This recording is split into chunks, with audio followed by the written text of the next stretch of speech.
আসসালামু আলাইকুম। এখন আমি আলুর দম বানাবো। ছোটবেলা যে আলুর দমটা রাস্তার মধ্যে কিনতে পাওয়া যেত সেই আলুর দমটা এখন বানাবো। আমার ছোট বোনেরা খেতে চেয়েছে, তো এই জন্য এগুলি বানানোর চেষ্টা করবো আর কি। আমি কোনো সময় বানাই নেই, তো চেষ্টা করে দেখি পারি কিনা। প্রথমে তেল গরম করে নিয়েছি, এর মধ্যে এখন পেঁয়াজ দিয়ে দেবো।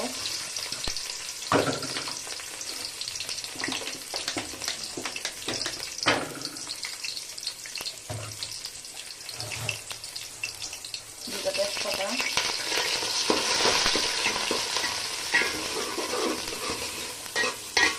পেঁয়াজটা হালকা একটু ভাজা হলে মশলা অ্যাড করবো।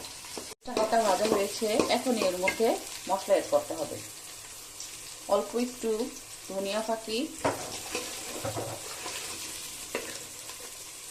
সামান্য মরিচ ফাঁকি,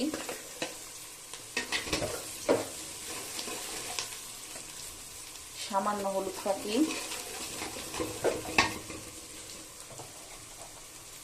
লবণ পরিমাণ মতো,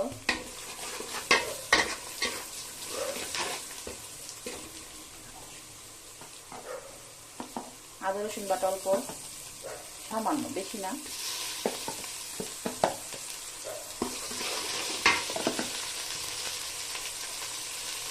এগুলোকে দিয়ে ভালো করে কষাবো। মশলা কষানো হয়ে গেছে, এখন এর মধ্যে আলু ছেড়ে দিয়ে ভালো করে কষাবো।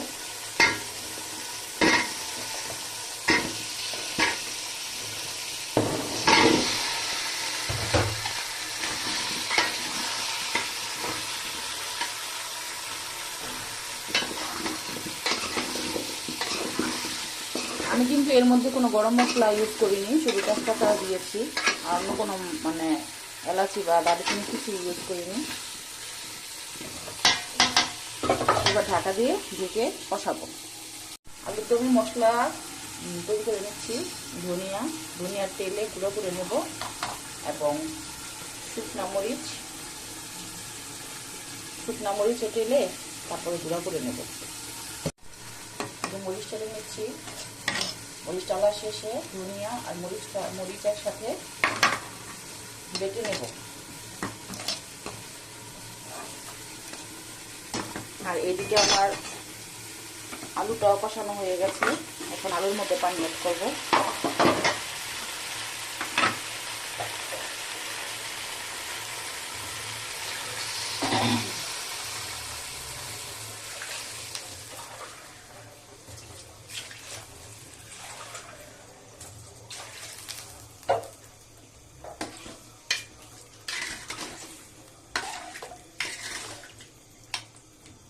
এই আলুর দমটা মেইনত তেঁতুলের টক দিয়ে খায়, এই জন্য তেঁতুলের নিয়েছি। তেঁতুলের টকটা করে নেব। ধনিয়া বেটে নিচ্ছি, মরিচ বেটে নিচ্ছি। এই যে আলুর দম খেতে সব প্লেয়ার এসে পড়েছে। ওয়ালাইকুম সালাম। হ্যালো আলুর দম ভালো।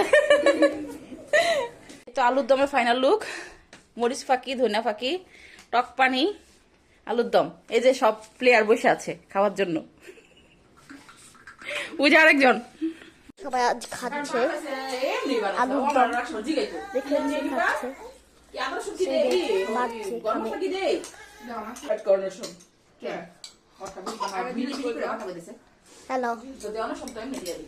হ্যালো।